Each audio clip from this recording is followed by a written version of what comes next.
Hello guys, welcome to the coder girl channel.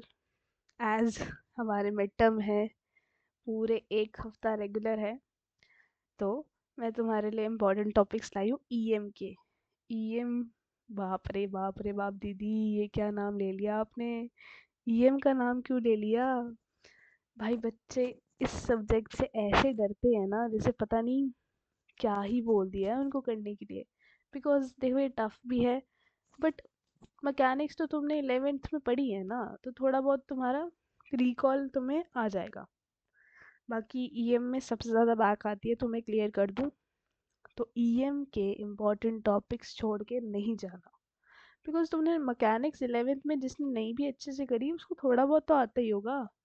जैसे force क्या होती है, फोर्स का रेजोल्यूशन क्या होता है, उसकी फोर्सेस कैसे लगती हैं, ऊपर नॉर्मल लगती है, नीचे वेट लगती है, ये सब तो तुम्हें याद ही है। एफबीडी भी बनाना आता ही होगा तुम लोगों को। तो अगर बेसिक तुम्हें आता है तो ईएम तुम कर लोगे। और बाकी तुम्हारी दीदी है इम्पोर्टेंट टॉपिक्स देने के लिए, तो मैं फिर हाजिर हूँ इम्पोर्टेंट टॉपिक्स लेके। तो देख लेते हैं यूनिट 1 में। देखो क्या है, principal of transmissibility of force, ये 2 नंबर में पूछ लेते हैं, तो पढ़ लेना क्या होता है। Resultant of a force and resolution of a force, ये भी आ जाता है, इतना इम्पोर्टेंट नहीं है। लेकिन वेरिगन्स थ्योरम ये 2-2.5 नंबर में पूछ लेते हैं, तो ये वेरी इंपॉर्टेंट है, इसको करके जाना। और principle of transmissibility of force, इन दोनों की डेफिनेशन देख जाना कि क्या होता है। फिर आता तुम्हारा moment of force and couple. देखो मोमेंट ऑफ फोर्स और कपल की भी डेफिनेशन है, लोग पूछ लेते हैं, नहीं तो जिसका न्यूमेरिकली आता है। फिर आता है FBD and equation of equilibrium, ये तुम्हें आना चाहिए ताकि तुम नेक्स्ट जो क्वेश्चंस होते हैं इसके और आगे के, वो तुम कर पाओ, ठीक है। फिर आता है तुम्हारा equilibrium of 2 forces and 3 forces members, ये भी पूछ लेते हैं। फिर है determination of centre of gravity, centre of mass and centroid, ये भी आता ही आता है, ठीक है, ये भी कर लेना।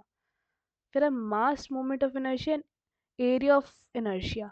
अब ये कोई भी पूछ सकते हैं, ये तुम्हें किसी भी चीज़ का पूछ सकता है, तो इसकी श्योरिटी नहीं है कि किसका पूछेंगे, देख लेना एक बार ऊपर ऊपर से।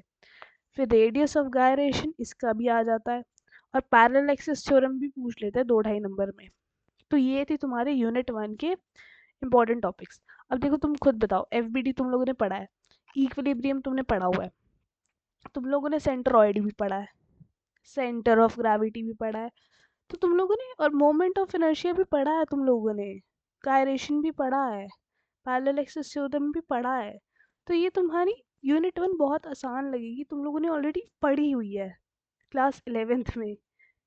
लेकिन जिसने क्लास 11th में कुकर्म करे हैं उसको नहीं आती होगी, बट तुम भी सीख जाओगे, ईएम आसान है अगर तुम करने पे आए, ठीक है।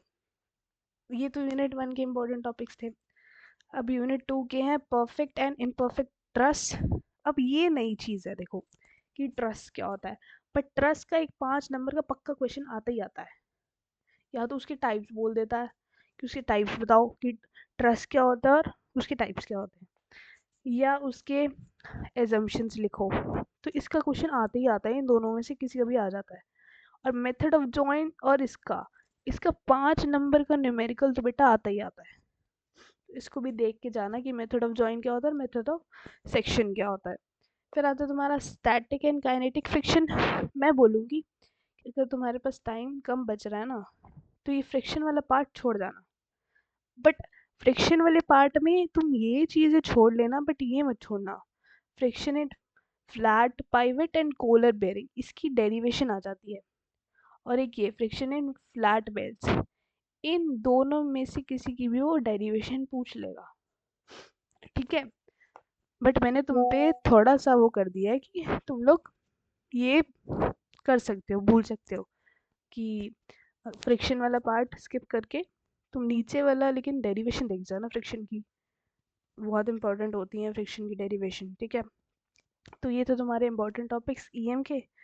देखो ईएम में बच्चों की बैग क्यों आती है, क्योंकि उन्हें लगता है कि मैकेनिक्स है, क्योंकि 11th में भी वो लोग मैकेनिक्स से बड़े भागे हैं, तो वो डर जाते हैं कि मैकेनिक्स आ गई, बाप रे बाप रे। भाई कुछ नहीं है, तुम लोग करने पे आओगे कर जाओगे। और मुझे ये भी पता है कि तुम लोग पढ़ोगे तो एक दिन पहले ही। तो तभी उसके लिए दीदी लाई तुम्हारे लिए इम्पोर्टेंट टॉपिक्स। तो इन इम्पोर्टेंट टॉपिक्स को कर जाओगे तो मिड टर्म में अच्छे स्कोर कर लोगे, 40 में से कम 30 लग जाएंगे। अगर ये कर लोगे, क्या पता 35 से लग जाए।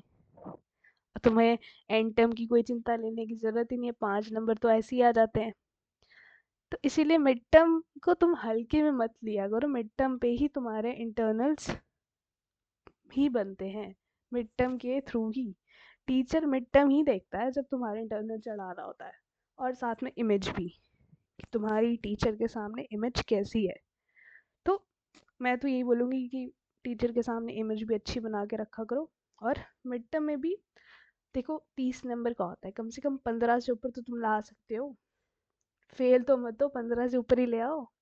टीचर की नज़र में वो भी बहुत होता है, ठीक है।